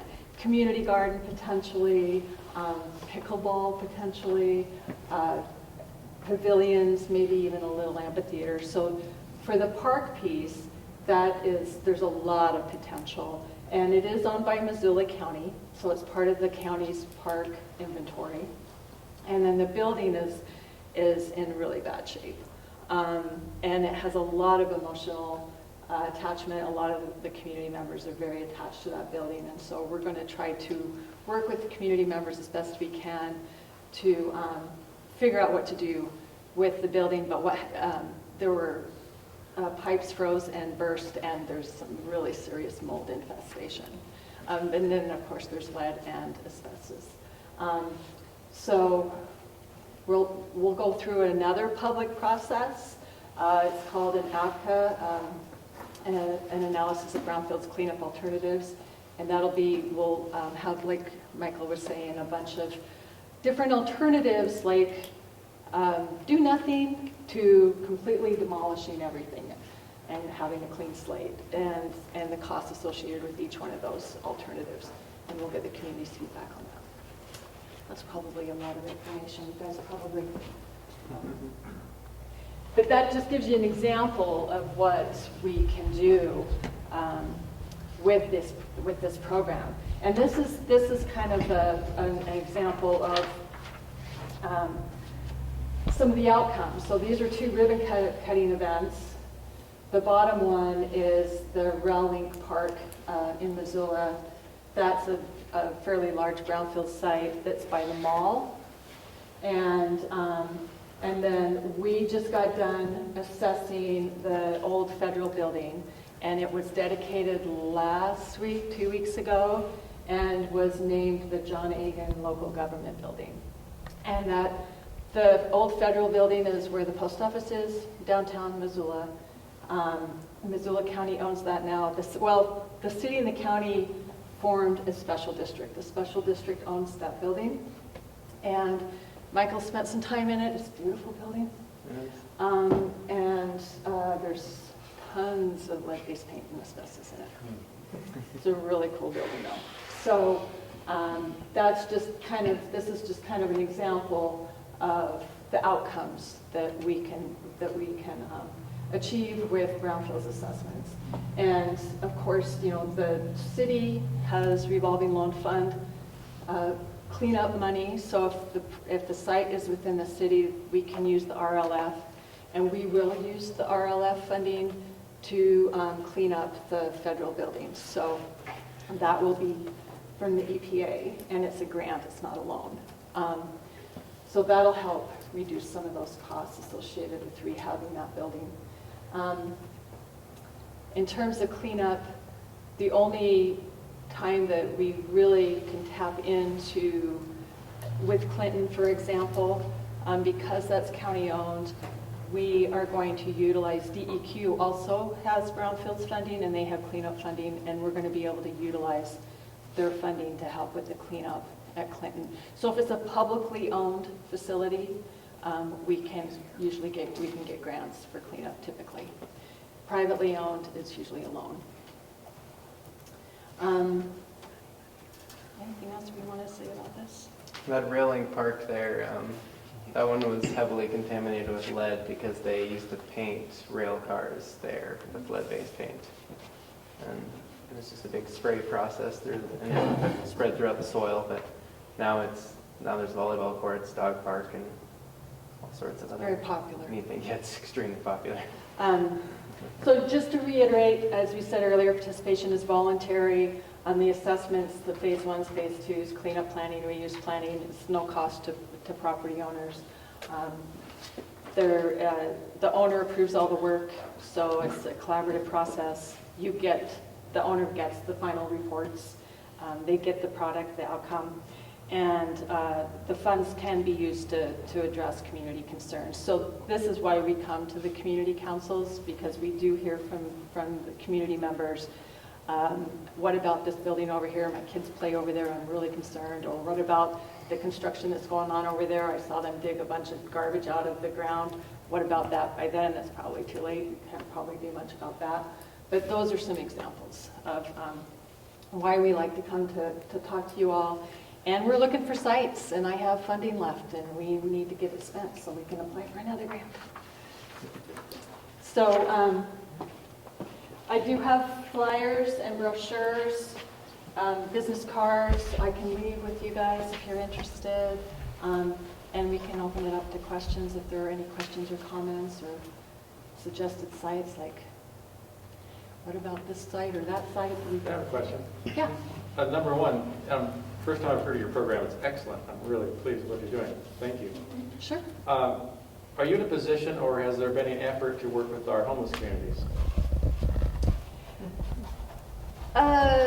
In what capacity? With just helping manage the grounds, or I don't know. I don't know really an answer to my question. Yeah. I'm just asking. Yeah.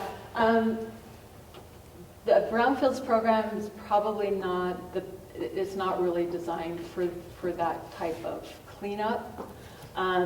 If there were a facility that needed to be assessed so that it could be used, you know, like the Johnson Street facility, I don't think there was any Brownfields assessment done there. No. That would probably be where this program would apply. Yeah, pretty well only applies to soil, groundwater, building materials. That's sort of what it has to assess. It doesn't even apply to mold. Right. Technically, we had to kind of lobby the EPA to let us spend money assessing the. I mean, we can see the mold in Clinton. It's very visible. You can smell it. It wasn't hard to know that there was there, but we were able to catalog it or categorize it, right? Did we go to those lengths? The mold? Mhm. No, I didn't. Okay. Anyway. No, it's as soon as you walk in that building, it's scary. It's not the Black. best answer to your question, but I'm not really sure what program would be out there. Are you talking about just in the city, you know, the trash?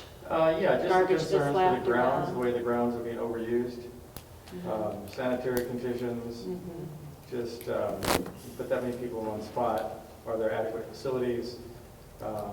Are we contaminating? I don't know. I don't know much about that topic. Good question. That is a good When question. we had the temporary shelters here, the tents on 93 at Buckhouse there, I mean, that's the old. Are those still there? No, that's been, but that's the old dump. So. Right. We're there And to in fact, assess it, I mean, yeah. that was brought to my attention as a potential brownfield site too. Yeah. So the $500,000 grant, Yeah. is that used, do you use that money to match other monies? You know, this is, Straight you're money. doing this on your own, No match. no Yeah. match. So do you reach out, let's say you mentioned the Department of Environmental Quality. Let's say, for example, our tank release program, our underground tank release program. Do you leverage some of that money to do this? Okay. Potentially, yes. For now, because we have these funds from the EPA for Missoula County, we can use our grant to address underground storage tanks. I work very closely with DEQ. Whenever if we have a petroleum site, we have to go through DEQ to get approval before we go to EPA and get approval to address that. But if we run out of funding, and DEQ still has funding, we can go to them and they can help us. Does that answer your question? And the second question is, you talk about stakeholders. So are you talking about the current owner of the property? Does that happen in all cases, or is it 50-50 where the property has been abandoned by a previous owner? And do you go out and actively look for the previous owner to, you know, maybe hold them accountable, maybe financially for some of this money or some of the rehabilitation? We're not really holding them accountable. It's not enforcement, but we do look for previous owners of properties that we can look at visually with our eyes, like there's a couple up here on the corner, that we might reach out to them and say, hey, just so you know, if you're ever interested, we have this, the ability to do assessments on your property. We're not, a lot of times we don't get any response most of the time when we do those kinds of cold calls. So, a follow-up question. So if it's an actual hazardous, there's hazardous materials on this site, what recourse do you have in working with the landowner? Well, it depends. We don't really have a lot of ability to, like you said, hold the property owner accountable, but if it becomes a public health issue, the health department could get involved potentially. It just depends. I mean, can you think of an example of when, I mean, if... No, we try not to get involved in those sites. If there is, I mean, we have no enforcement. There's no enforcement involved in any of this. And so if it is hazardous, then we'll probably call the DEQ and see what they want to do about it. And it or, depends. It's always going to go through the owner. Like, that's really our client. Sometimes the developer is a good part of the stakeholders that we're talking to, but the owner pretty much always has the say of what we're doing there. So yesterday, the interim committee that I sit on, the Environmental Quality Council, we had a full day hearing on Smurf and Stone, what we can do to move things along there. And we also work with, we have oversight on the Department of Environmental Quality, especially their orphan well program, the tank release program and the like. And so the agency consistently works with with previous owners or the like in dealing with these issues. And so it's just curious on how Missoula County approaches that. So. Yeah, I mean, from our perspective, we're kind of on the other side of that whole piece in terms of, typically when we're working with a property owner, it's because they want to sell their property. Or there is a purchaser that's interested in a property and they're not going to, it's part of that due diligence that they go through before they commit to buying the property. So that's kind of, it's more that transaction is what we're really working with, and not so much looking, I mean, when we start looking for sites, because like we need to spend this grant, we might go start knocking on doors, but for the most part, people come to us and ask us for assistance. And Newfields is an agency, one of many, that provides these services above and beyond, outside of the grant. And so sometimes that's how we learn about sites, is because somebody will come to them and say, hey, can you do a phase 1 environmental site assessment for me? And they'll say, hey, well, would you like to use the county's program? And they'll pay for it. We didn't really talk about costs. Phase 1s don't usually cost a whole lot, around $5,000, give or take. Phase 2s can get really expensive. And so that can really help a potential property owner save some money. So the DEQ piece, the environmental quality piece, we're not as involved in that. But we are more than happy to utilize our program to address any issues that come up during that process, if it makes sense and if it's an eligible activity. Does that make sense? Okay. I just want to know where Missoula County was in this process and see what you're doing. So. Right, and we're just like a little piece of Missoula County. I mean, the health department is, might get involved in some things. It just depends. When it comes to underground storage tanks, that's predominantly DEQ. Yeah. So that's the state most often. Yeah. I think it'd be really neat if somehow the school, that old part of the school, the little white building on the old school could be preserved somehow, but I heard it had a lot of maybe asbestos and maybe lead paint. So I don't know if the owners would be interested in talking about that at all today.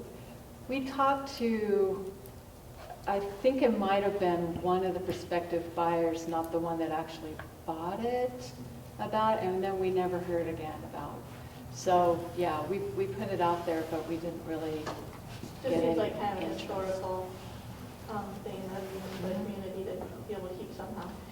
Yeah. Right, and the one thing that, you know, with, if a building, that not historical, because there is, you know, you do tend to want to go through the historical preservation process. But if it's a building that's not considered historical and it's going to be demolished, if there's asbestos in it, it has to be abated. If there's lead-based paint, depending on what they're going to do, it can just go to landfill. So those are the kinds of things that we can help property owners figure out. So it'd be great. We would love to have done Lolo School, but we couldn't. Again, reached out, no response. We can't force it. Any other questions or comments? Just a quick clarification from Michael and going along with Representative Curdy's question. Pretty much you don't do a lot of intercommunication with the health department because you're worried that'll make people who might want to use your services come under the radar and then get in trouble and be liable for some old contamination. Is that kind of it, where you're trying to make it so people aren't scared to come to you and ask for help? Not necessarily. I mean, there really is nothing that'll come out of our services. I guess we're just looking for the environmental contamination. I have never been in the position where we had to avoid that, I guess. Suppose it could exist. Yeah. I guess a follow-up question, you guys don't have any mandatory reporting then? No, I guess the EPA project officer would see it, and then we would see it, and the owner would see it, and those are the three parties. I don't think EPA is concerned with any of that. They just want to see the report of what's in the ground. If we did things the way we said we would do them, they have to approve all of our plans for what we're going to go do. So basically, they go through the process beforehand to make sure there's not a lot of liability in us taking on this site. So I suppose a lot of that we'd figure out beforehand. Yeah, I mean, you know, there is one particular site that there are two owners, they're partners, and one of the partners contacted us and said, hey, there's this old landfill, and we're going to develop this area, and we would really like to figure out what's in there. I mean, they kind of know what's in there, and they kind of know that it's not great. And the other partner is like, no, don't want to know. So there's nothing we can do. There's the only time that really enforcement might come into play is with petroleum. And, you know, if we have a site that has had any enforcement that has potentially an old underground storage tank that is out of compliance, we might, we'll go through DEQ, and DEQ will be like, oh, no, they've got violations they got to deal with. We haven't really encountered that, but that's one example of where we might get stopped in our tracks, and DEQ would come in and take over. Is that accurate? Yeah. Except for I don't think. Well, I guess we could trigger that now. I feel like if there was an enforcement involved, they already know about it, and they're not going to let us touch it. Right. So like our involvement didn't bring the spotlight to them. It's already known. Yeah. So it's just we're just not allowed to touch those sites if there's enforcement already involved. It's pretty rare that there's an underground storage tank in this state that the DEQ doesn't know about, regardless to how long it's been sitting there dormant. It's on their radar almost always. So they're going to know about it before we would. So. Except reservations. Okay, well, I don't know about reservations. We find quite a few up there. Okay, well. But you're right, yeah. It's kind of a different situation. Any other questions? The two properties that have been brought up almost every other time you've come have been cleared and repaired, and so... They're gone? Yeah, they've got storage containers down there now, so... Oh, yeah. I drive down, whenever I come down here, it's dark. Sorry. I know, I gotta quick come down here. That's ridiculous that I don't get down to Lolo more often. yeah, that's good to know, because when you look in Google Maps, they're still there. And so, they're cleared and there's containers, so is there any plans for those sites? They're doing storage containers, and it looked like there's a coffee shop going in, I think. Nice. At some point. That's redevelopment. Yeah. I thought I heard, Woo! didn't the drugstore, I thought I heard somebody there say they were gonna build over there, but I don't know what happened with that. Okay, well, that would have been a great brownfield site, but they took matters in their own hands and all's good. Yeah. And that happens a lot, and so we're fine with that. Excellent, thank you so much for letting us join you and for getting this set up, we appreciate it. Thank you for coming back down. You bet, anytime. And you guys will leave some cards and... Yes, I over there will, on the desk. absolutely. Thank you. All right, we can rip through the rest of this, folks. The next item is council printing needs. This is a direction just for planning purposes. In Missoula County, they fund us for our basic operational expenses. So that includes things like meeting rental space, PO box, printing of meeting materials, etc. We've been really lucky. Council Secretary Scully has been providing those printing, the meeting materials at no cost to the council. And I just wanted to just put it out there and check in because it is such a substantial, donation. Is this still working? Do we need to look for a different arrangement? It is, I don't personally donate, my company does, and they're fine with it. Okay. So we're good to proceed until June 24th? Okay, great, thank you. Now it is public comment on items not on the agenda, so open forum. Is there any comments from the public? My boys have always enjoyed using the Frisbee golf thing on the hill, and they noticed the baskets are taken down. So I was going to ask about that. I assume it's the same people that bought the school that own that. But I heard, I don't know if it's true, but on Facebook someone said that they had said they would not remove those. And I don't know if it's like a seasonal thing that they just did it because of winter, or if it's just not going to exist anymore. And if there's, could you guys write a letter to them and remind them of what they had promised or anything like that at all?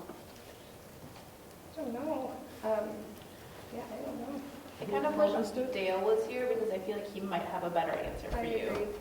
I think having this on the minutes, we can ask him about it next time when he's here and see if he knows anything, because... Well, it's pretty easy to call the school. I've called the school for several things. Yeah. And they're really available and... But they have anything to do with it anymore since they... Well, that they would, well, I don't know, but, well...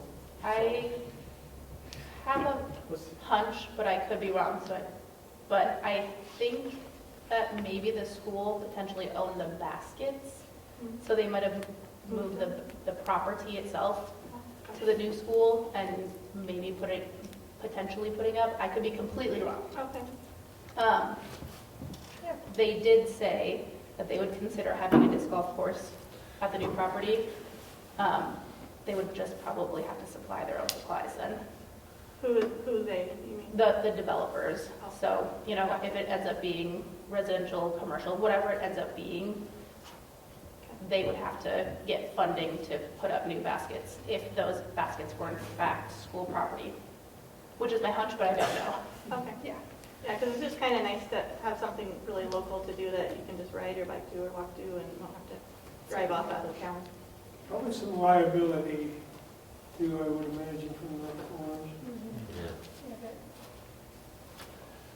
Any other public comment? Okay, seeing none. Just a couple informational items for you folks. The next regularly scheduled meeting will be Tuesday, December 12th. We also did get a notice from Missoula to Florence corridor study that, I think we touched on this, they're going to share the details, the study details, and they have invited the media and general public to attend an in-person open house Wednesday, November 29th, from 5 to 7 p.m. in the common room at the Lolo school, new location. It will be also held via Zoom. So tune into that to get caught up on what the corridor study is looking like. And then we also have an email from Emmy Bristow, who the county is requesting that our March meeting be held, I think at the Lolo school as well. They're going to call it a community conversation. It's a new series that the commissioners are kicking off to help each community feel heard by the county. We will have officials from many public-facing departments: planning, public works, sheriff's office, environmental health, clerk and treasurer's office, parks and trails, open lands, and more at the event. So community members can have conversations with these county departments about what they want improved in the community and what they might want to stay the same and ask questions. So they did, their first one was in Sealy Lake, and they said it was a huge success. So they will be sending out mailers, posting flyers, and posting about it on social media, so stay tuned, and we'll let you know where the meeting will be, but that'll be in March. So I think that's it. So I would entertain a motion to adjourn.